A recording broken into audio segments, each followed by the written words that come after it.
Bienvenido a nuestro servicio en línea. Vamos a comenzar cantando un himno que nos lleva a reflejar en el poder de Dios y su cuidado de nosotros. Cantemos juntos, Omnipotente Padre.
Destaca las bendiciones que tenemos por la sangre de Cristo derramada en la cruz por nosotros. Después de cantar este siguiente himno, cantaremos otro himno que nos llama a celebrar lo que tenemos en Cristo o lo que tenemos porque Jesús realmente resucitó de la muerte. Comencemos cantando La Sangre Hermosa.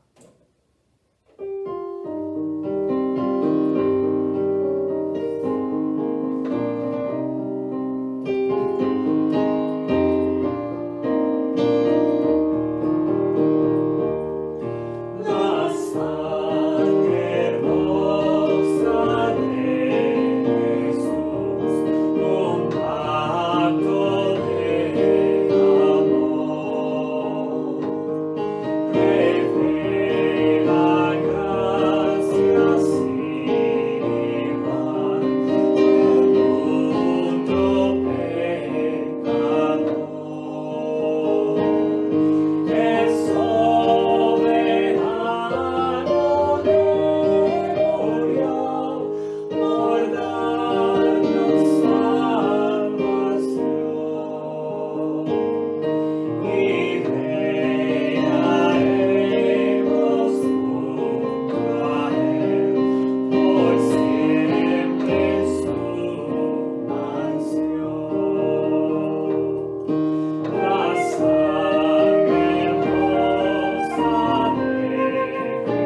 Acompáñenos en la lectura de la palabra en Marcos capítulo 7, versículos 24 al 30. Marcos 7, 24 al 30. La palabra de Dios dice así. Levantándose de allí, se fue a la región de Tiro y de Sidón, y entrando en una casa, no quiso que nadie lo supiese, pero no pudo esconderse, porque una mujer, cuya hija tenía un espíritu inmundo, luego que oyó de él, vino y se postró a sus pies. La mujer era griega y sirofenicia de nación, y le rogaba que echase fuera de su hija al demonio. Pero Jesús le dijo, deja primero que se sacien los hijos, porque no está bien tomar el pan de los hijos y echarlo a los perrillos. Respondió ella y le dijo, sí, Señor, pero aún los perrillos, debajo de la mesa, comen de las migajas de los hijos. Entonces le dijo, por esta palabra, ve, el demonio ha salido de tu hija. Y cuando llegó ella a su casa, halló que el demonio había salido, y a la hija acostada en la cama. Es palabra de Dios. Continuamos en nuestra serie en el libro de Marcos y nos hacemos la pregunta, ¿quién es este hombre Jesús? Y si bien tienes una perspectiva negativa o baja de Jesús, esta historia sin duda va a reforzar ese punto, esa perspectiva tuya. Esencialmente Jesús se refiere a una mujer como un perro. Pruébalo hoy con tu esposa para ver cómo te resulta. No lo recomiendo. Mira, yo creo en la inspiración de la Escritura, que toda la Biblia es inspirada por Dios, así que estoy convencido de que esta historia, este relato de Jesús es un relato verdadero. Lo que Jesús dijo e hizo es lo que Marcos cuenta de lo que Jesús hizo, es lo que hizo, es lo que dijo. También creo que Jesús vivió una vida sin pecado. Entonces, ¿cómo puede Jesús referirse a una mujer como un perro y no pecar? Para responder a esa pregunta, tendremos que sumergirnos en el texto para comprender el contexto en el que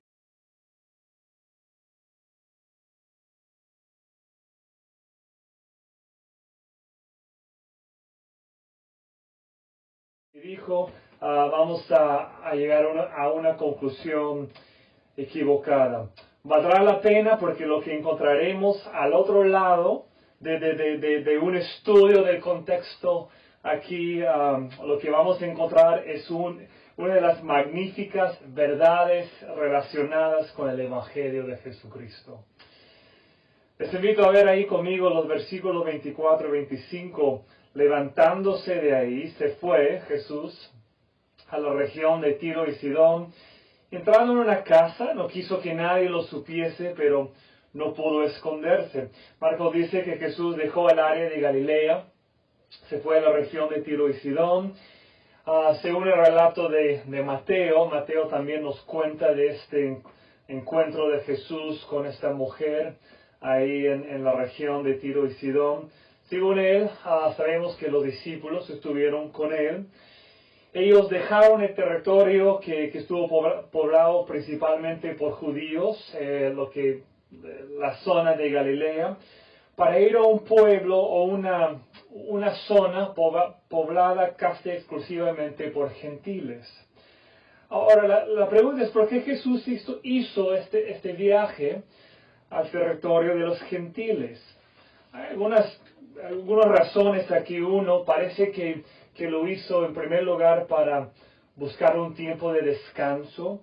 Antes de eso, Jesús había buscado un tiempo de descanso para él y sus discípulos, pero por la presión de la gente, los judíos que ya conocieron a Jesús, les salió muy difícil encontrar un tiempo de descanso. Entonces, ellos realmente salen de la zona de Galilea y se meten a una zona donde casi no hubo judíos y principalmente griegos o gentiles ahí. como estuvo con sus discípulos, podemos suponer que quiso tener un tiempo extendido, no solo para descansar, sino para enseñar a sus discípulos. Sobre todo, vemos que Dios quería hacer algo muy especial en la vida de una mujer griega. Y quiso mostrarnos que ella también sería invitada a tomar el pan de vida. Esta historia está llena de contrastes. Es algo que leyendo, estudiando esta historia me di cuenta. Es una historia llena de contrastes. Toda la trama de la historia se desarrolla sobre la base de estos contrastes. Yo veo 4 contrastes principales aquí. Aquí están. 1, los incluidos versus los excluidos. 2, los niños versus los perrillos. 3, el pan versus las migajas. Y 4, Elías versus Jesús. Y si tú dices, pero Timio, yo no entiendo la parte de Elías porque no aparece en esta historia. Hay una conexión que quiero hacer al final del estudio, de nuestro estudio de este texto, que incluye a Elías y es maravilloso.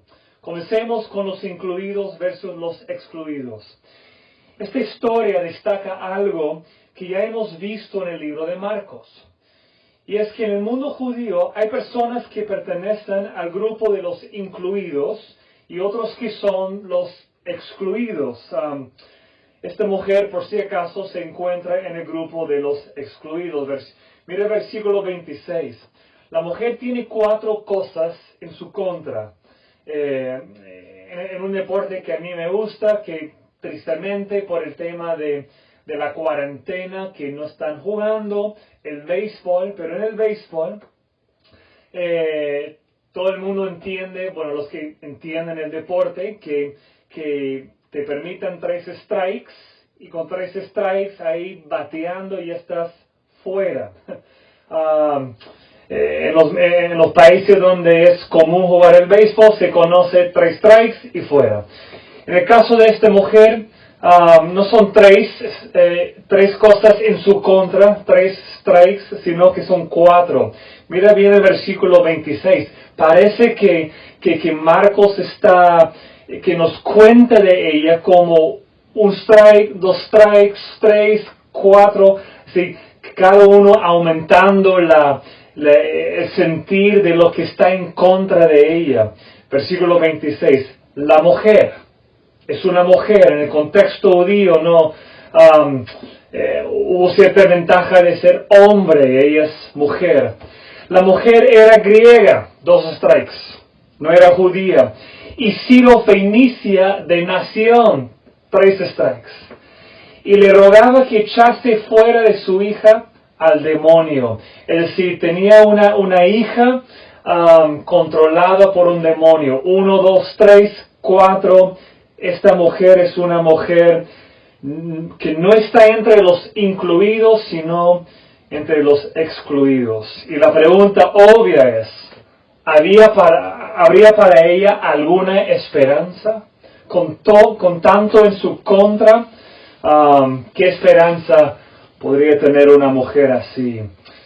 Algo que notamos aquí, que debemos notar si estamos prestando atención al libro de Marcos y cómo Marcos ha ido avanzando en contarnos acerca de la vida de Jesús.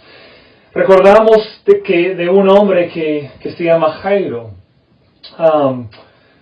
Hay unas conexiones entre la historia de Jairo y la historia de esta mujer. Tanto Jairo como esta mujer le rogaron a Jesús que rescatara a sus hijas.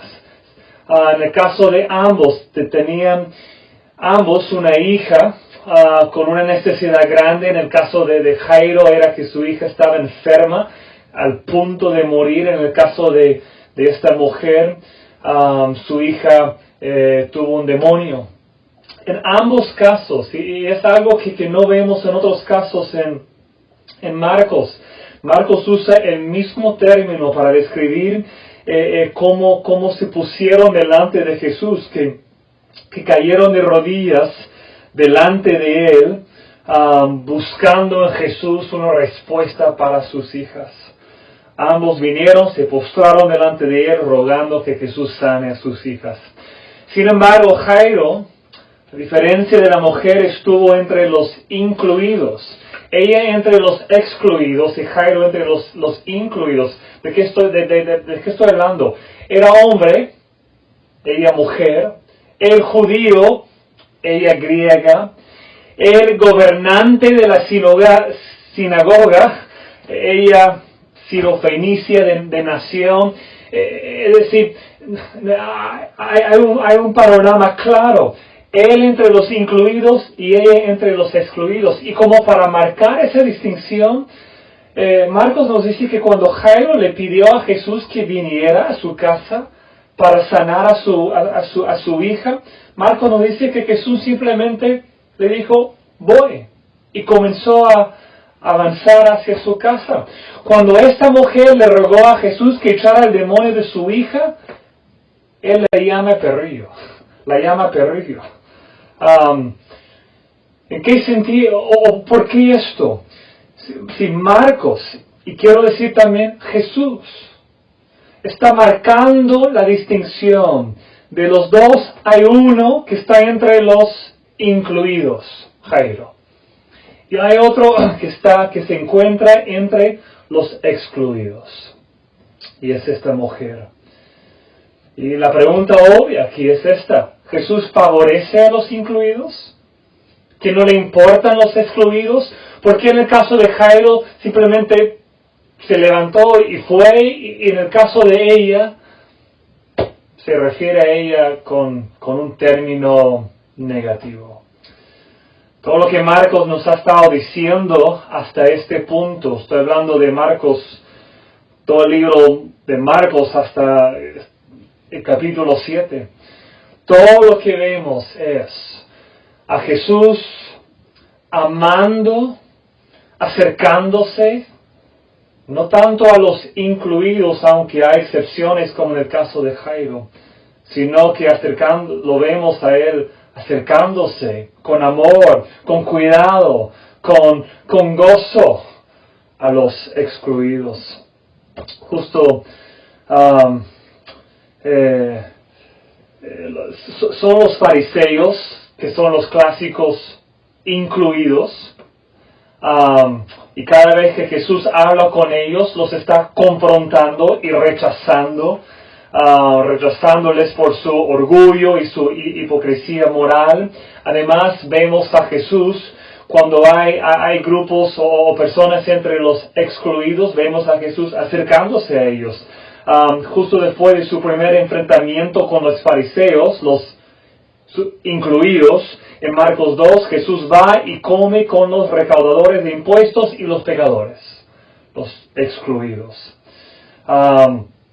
Jesús ya ha redefinido lo que significa ser una persona incluida. Cuando en Marcos 3 habla de lo que significa ser un verdadero miembro de su familia.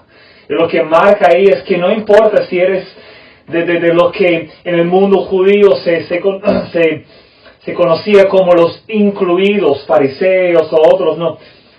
Para ser un verdadero hijo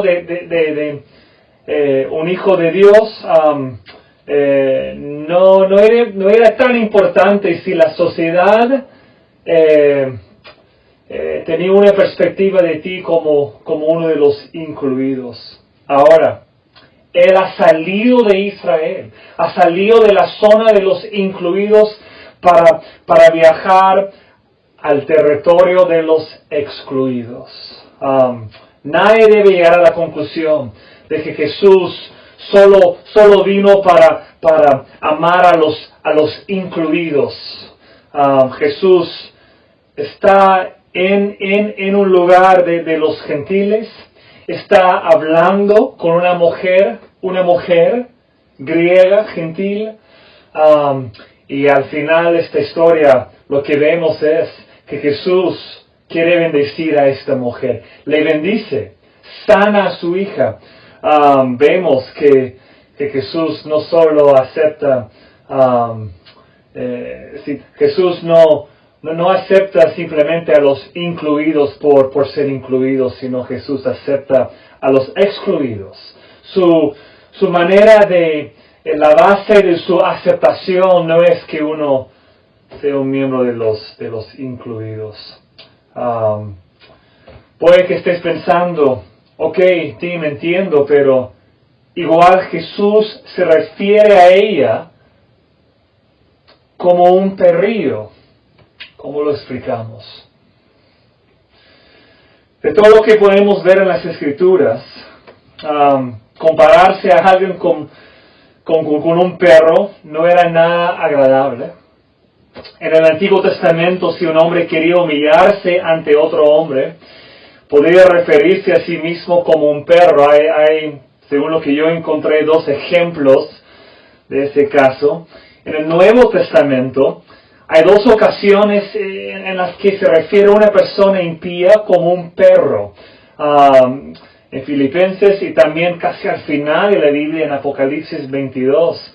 Entonces, nadie debe pensar que Jesús se refiere a ella como con el término perrillo, como de hecho el concepto tenía un sentir negativo. Los perros a los que Jesús se refirió aquí no eran los perros grandes de la calle. Jesús usó un término que describe a los perros pequeños, por eso dice perrillos, la Reina Valera.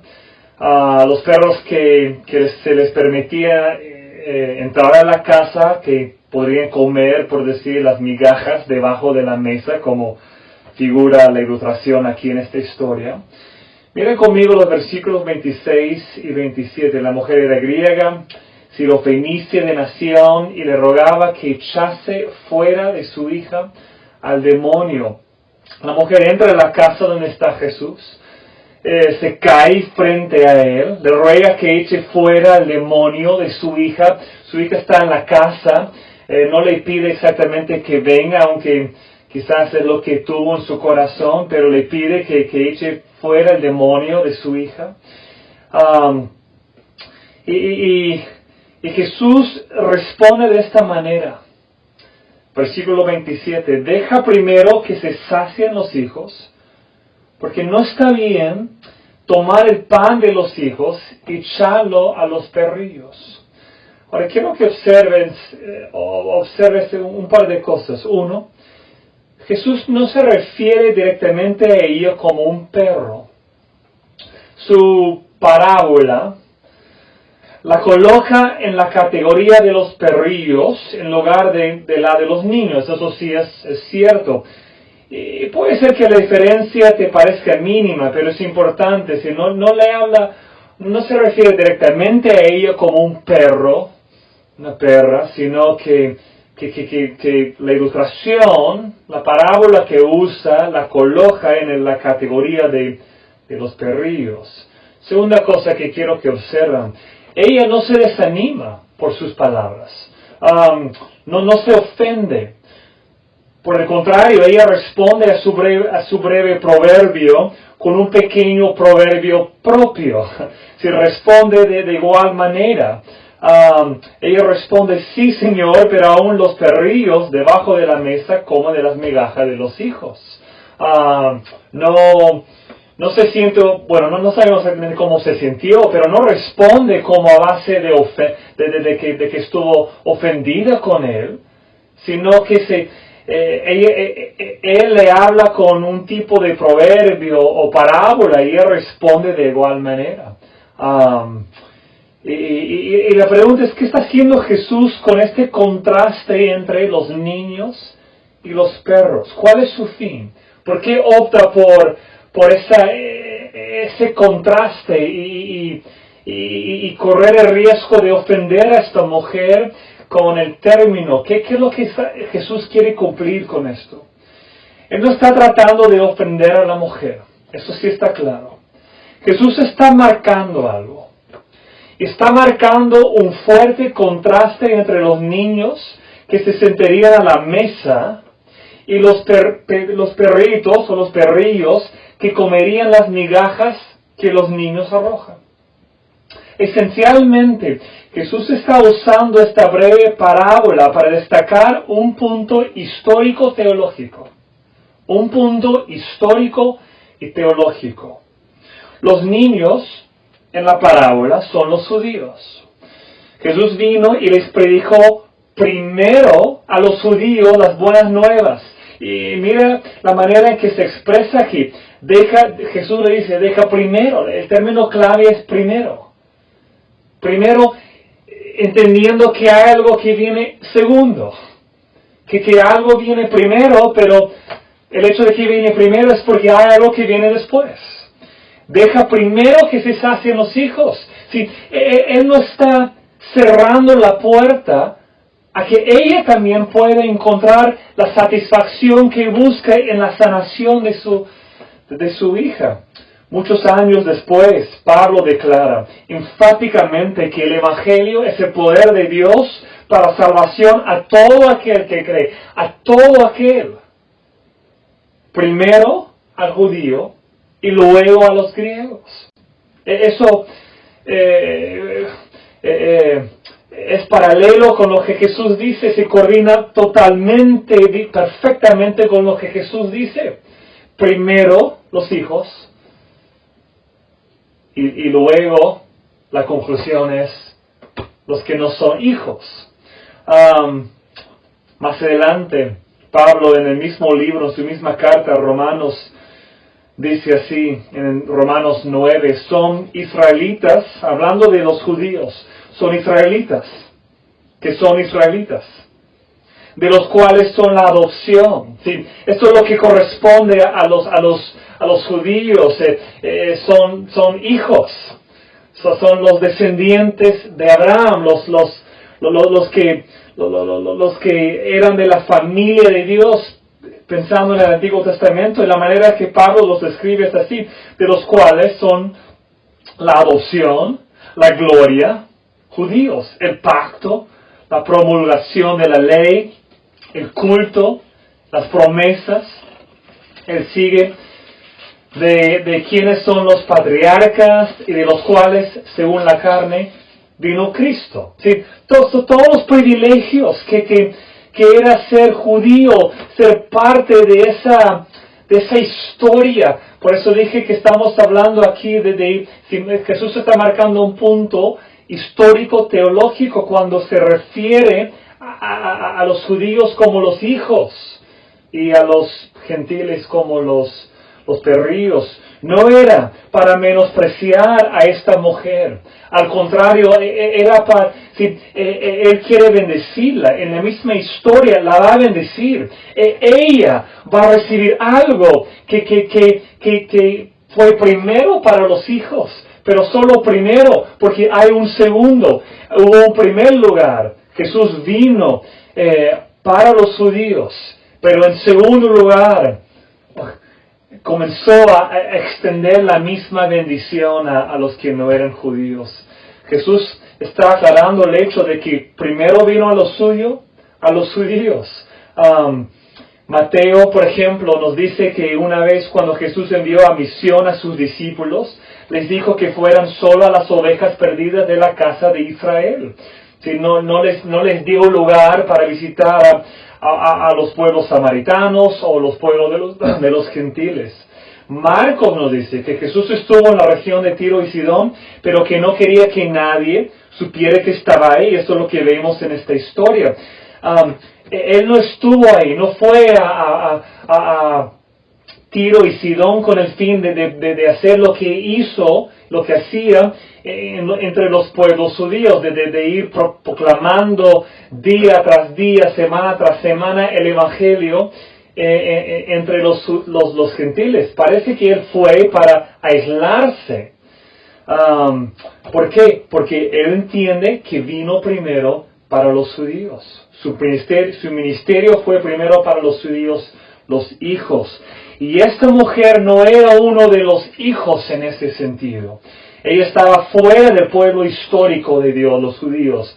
Y ese es el punto que Jesús está haciendo cuando se refiere a ella como uno de los perrillos.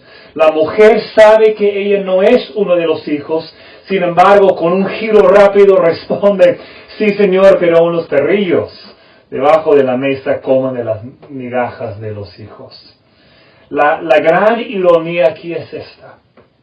A pesar de que ella no era uno de los hijos, recibiría la misma bendición que recibirían los hijos. Ella recibe la sanación que buscaba para su hija, igual a docenas de otros judíos, igual a cualquiera que se acercaba a Jesús con fe. Ella recibió la misma bendición. Si al final no se pudo marcar una distinción en cuanto a lo que ella recibió en cuanto a la bendición. Hay un texto que quiero mencionar aquí antes de hacer una transición a los últimos dos puntos principales aquí. En Filipenses capítulo 3, los versículos 1 a 3, quiero leerlos y quiero que marquen, uno, la referencia a perros, y la manera en que Pablo lo describe y el punto que él marca aquí. Es importante para nuestro entendimiento de este texto. Pablo dice en Filipenses 3, versículo 1, por lo demás, hermanos, gozaos en el Señor. A mí no me es molesto el escribiros las mismas cosas, para vosotros es seguro.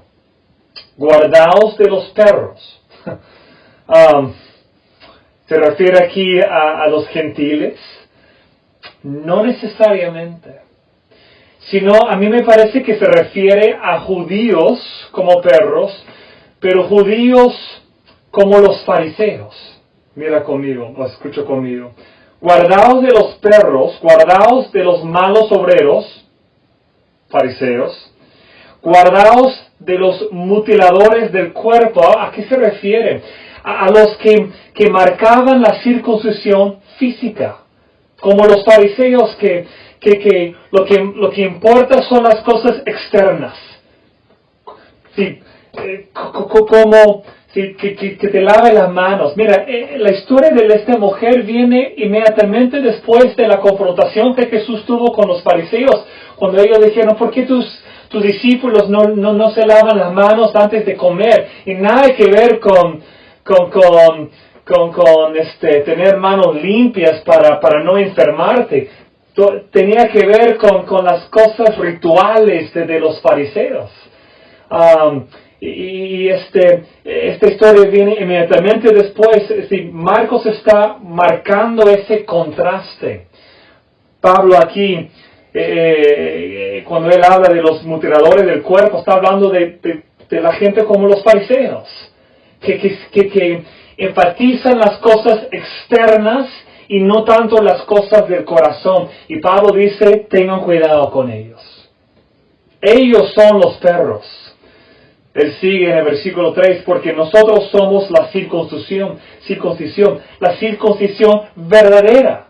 Si los que tenemos corazones circuncidados, si somos los verdaderos hijos de Dios, los que en espíritu servimos a Dios, no en la carne como los fariseos, sino en espíritu servimos a Dios y nos gloriamos en Cristo Jesús, no teniendo confianza en la carne. ¿Quiénes eran los que tenían confianza en la carne? Los fariseos, los supuestos hijos de Dios. Pero que Pablo está marcando que ellos son los perros. Y los verdaderos hijos de Dios son los que son hijos de corazón, como esta mujer. Jesús no ofende a esta mujer, al contrario, la bendice. Y al final de todo esto vemos que al recibir la bendición, ella se encuentra no entre los rechazados, los excluidos, los perros, sino como hija verdadera. Ahora, ¿cuál es la bendición que reciben los verdaderos hijos de Dios? Y la bendición que reciben los hijos de Dios es el pan de vida. Jesús ha estado presionando a sus discípulos para que entiendan el significado del pan. Desde que alimentó a los 5,000 está ahí múltiples veces empujándoles, presionándoles a que capten. Les pregunta que no entiendan el tema del pan. ¿Cómo que no entiendan lo que han visto? Luego de este encuentro con la mujer, Jesús otra vez va a alimentar a un grupo grande, esta vez 4,000. Y otra vez les va a preguntar, ¿por qué no entiendan? ¿Por qué no captan lo que estoy haciendo con el pan que vemos en esta historia? Jesús habla de pan y migajas. ¿Cuál es el punto? ¿A dónde se está apuntando Jesús? Se está apuntando a esto, que Él es el verdadero pan de vida. Él es el verdadero sustentador de la vida. Él es quien realmente puede satisfacerte, saciarte. Por eso dice, deja primero que se sacien los hijos con el pan. Habla de saciarse, de comer pan. ¿Por qué? Porque Él es el verdadero pan de vida. Notan algunas cosas aquí. Jesús no cerró la puerta a esta mujer. Dijo que se deben alimentar primero a los hijos, pero no le está cerrando la puerta a ella. Ella también va a comer el pan, recibir la bendición que Jesús le da. Ella recibió ese pan, se fue a su casa y descubrió que el poder de Jesús, incluso desde la distancia, había superado el poder de Satanás en la vida de su hija. Noten que cuando Jesús dijo, por esta palabra puedes seguir tu camino, el demonio ha salido de ti, que él estaba reconociendo su fe genuina. Ella recibió el pan porque era una verdadera hija. Y porque era una verdadera hija, es una verdadera hija porque su fe es genuina. Y en todo mi estudio, el versículo de la Biblia que no pude sacar de mi mente es Juan 1, versículos 11 y 12. A lo suyo vino Jesús, y los suyos no la recibieron. Mas a todos los que la recibieron, como esta mujer, a los que creen en su nombre, como esta mujer, les dio potestad de ser hechos hijos de Dios. Esta mujer no es un perrillo, no es una perra rechazada por Jesús. Es una verdadera hija de Dios. ¿Por qué? Porque Jesús vino a lo suyo y los suyos no lo recibieron. Entonces Jesús abre la puerta para cualquiera que cree en Él pueda ser salvo como esta mujer. Y no solo salvo, sino hecho hijo de Dios. Ella no tuvo que comer solo las migajas que cayeron en la mesa. Ella pudo comer el pan verdadero que es Jesucristo. Ella recibió el pan ese día. El último contraste. Elías versus Jesús. ¿Por qué Elías? ¿Por qué lo menciono? En Primera de Reyes, capítulo 17, hay una historia que involucra al profeta Elías. La historia en la vida de Elías tiene algunos paralelos notables, maravillosos con esta historia. Quiero contarles algo de la historia. En la historia en Primera de Reyes, Elías profetizó al rey Acab que no iba a llover durante algunos años. Sucedió tal como dijo Elías. Dios lo envió a él a vivir junto a un arroyo aislado para tener agua, porque no iba a caer agua del cielo, no iba a llover. Y él vivió ahí hasta que el agua se secó en el arroyo. Entonces Dios lo envió fuera de Israel, al norte, a la tierra de Sidón. Es exactamente el lugar donde Jesús viajó. Entonces, tenemos en la historia de Elías a un profeta, a un hombre de Dios saliendo de Israel en la misma dirección, llegando al mismo sitio. En la historia de Jesús tenemos a un hombre de Dios también haciendo lo mismo. La historia sigue. Dios arregló que Elías se encontrara con una viuda ahí. Ahora, en el caso de Jesús, no sabemos, por cierto, que la mujer era la cual Jesús conoció era viuda. Sin embargo, quiero que noten algo. Queda esa posibilidad, porque la mujer tuvo una hija y no hay ningún detalle sobre su esposo. Al menos la conexión ahí nos muestra algo paralelo con la historia de Elías. Sigo. Hay una sequía en la tierra, y cuando Elías conoce a esta mujer, él le pide que le dé un vaso de agua y un poco de pan para comer. Ella responde que solo le queda una pequeña cantidad de harina y un poco de aceite, y que su plan es preparar un pequeño fuego, cocinar la harina en pan y luego morir. Es decir, los detalles de la historia ahí en 1 Reyes 17 son duras. Es decir, su plan es preparar su última comida y morir de hambre. Y morir, ella y su hijo, porque la hambre era tremenda y estuvo en ese punto. Y Elías llega y le dice, prepárame primero, noten ahí, primero a mí el pan y luego coman ustedes. Y le dice, si lo haces, no va a faltar ni harina ni aceite hasta que caiga lluvia sobre la tierra. Y ella responde, creyéndole, ella le cree.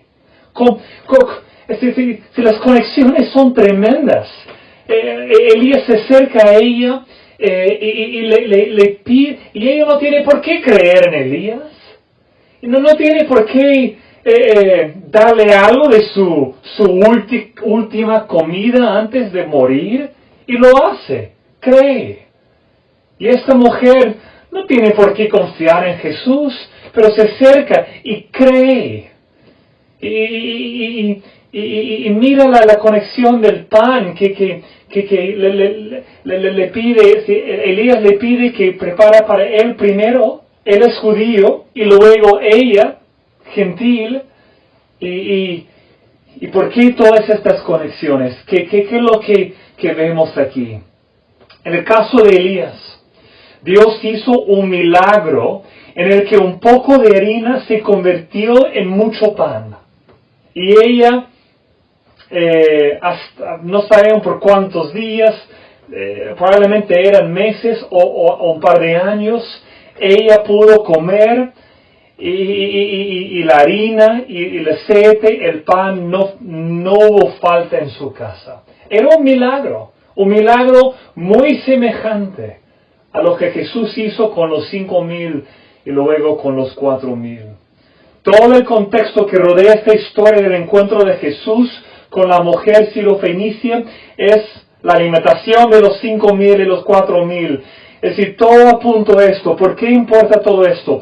A lo largo de la historia de la Biblia, Dios nos ha estado dejando pistas sobre sus planes para la eternidad. Esta historia de Elías es una pista. Pablo llamó al Antiguo Testamento un misterio. Se refiere al Antiguo Testamento como un misterio, y los misterios siempre tienen pistas. La historia de Elías y la viuda gentil fue una pista que nos señala el día en el que Jesús vendría e invitaría a una mujer gentil a recibir el pan que estaba reservado solo para los niños. ¿Por qué? Porque a todos los que le recibieron, a los que creen en su nombre, les dio potestad de ser hechos hijos de Dios. Los verdaderos hijos de Dios son aquellos que independientemente de su sexo o etnia, son los que se acercan humildemente a Jesús, creyendo que Él es la verdadera fuente de vida, y un día serán invitados a comer en la mesa de Dios en su reino eterno. Te pregunto, ¿eres un hijo verdadero de Dios? ¿Has llegado a creer y confiar en Cristo? Que nadie más te puede satisfacer, que nadie más tiene las palabras de vida, que solo hay salvación en Él. Si es tu confianza, cristiano, gózate en Él, regresa a Él para encontrar la satisfacción más profunda de tu vida en Él. Si escuchando esto te das cuenta que no eres un hijo verdadero de Jesús, la puerta está abierta. Jesús te está llamando. Responde en fe, creyendo como esta mujer, para recibir la misma bendición que ella recibió, la salvación de Dios, el pan de vida que es Él mismo. Padre, gracias por Jesucristo. Gracias por su cruz, que Él ahí entregó su vida para poder satisfacernos para la eternidad. Ayúdanos a acercarnos a Él, creyendo completamente, y Dios llena nuestros corazones de gozo y satisfacción. Sácianos en Él, para que podamos entender lo que significa que Él es el pan de vida. Dios, te pido que nos permitas luego volver a congregarnos juntos, a celebrar la Santa Cena tuya, para poder disfrutar de ese símbolo que nos has dado, de que tú eres el pan de vida. Llénanos de ti. Gracias, lo pido en el nombre de Cristo. Amén. Que Dios te bendiga.